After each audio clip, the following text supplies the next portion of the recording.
We know that today conflicts are made essentially at the expense of civilians, especially when we use explosive weapons and when we use them in populated areas.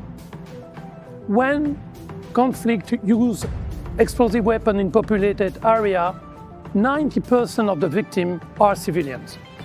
In 2023, we've seen a major increase in terms of number of casualties, but also number of incidents. Compared to 2022, there is more than twice the number of people that died linked to the use of explosive weapons. This is the worst situation for the past 10 years, and I would say that we even get up to the worst year in the Syrian conflict.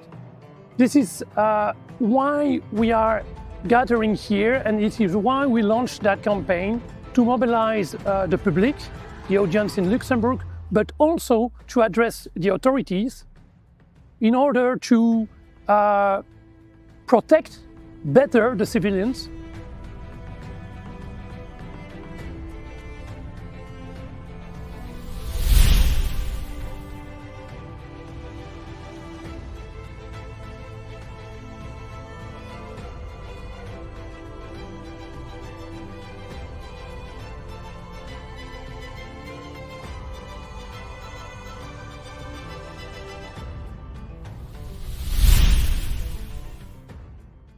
I'm representing Handicap International. We are an organisation that works globally to clear the land of unexploded ordnance, reducing the threat to the people who live in those countries. My job is to oversee those programmes technically, but also to advise and advocate governments on how they can help reduce this threat in various conflicts around the world. So these are examples of improvised explosive devices that have been hidden inside children's toys. This was a very common problem and threat that we discovered in Iraq and Syria after the ISIS withdrawals. So they would commonly leave this type of device in a house. So when people came back to their homes, children would then go to rush to pick up, for instance, a doll, and underneath it would be an explosive which would be linked to the toy, and when the toy is picked up, the device would function.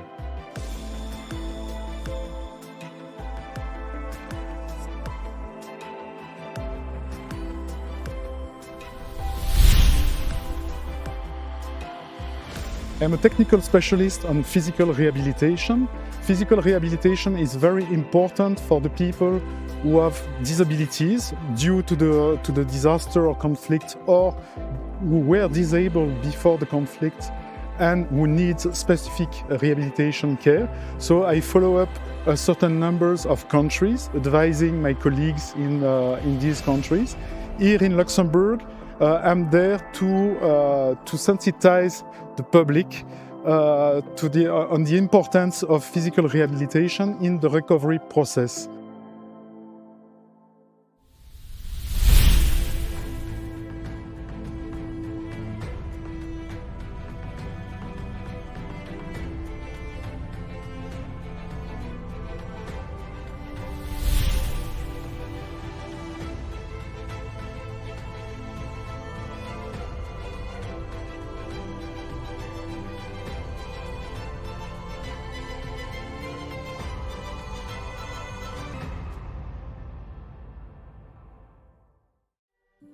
I'm a Kurdish girl from Kobani, Syria. I fled the war in my home country in 2015. I went on a journey to Germany, crossed 8 country borders in my wheelchair in order to reach safety. Today I'm here to be a part of Handicap International Luxembourg's campaign to end the use of explosive weapons in populated areas. My message for the world today is that I'm hoping to be a reminder for the entire world that what's lost in wars and conflict are not numbers, are not statistics. These are human lives, and it has to stop. This is why we are gathering here, and this is why we launch this year again a campaign to stop the bombing of civilians.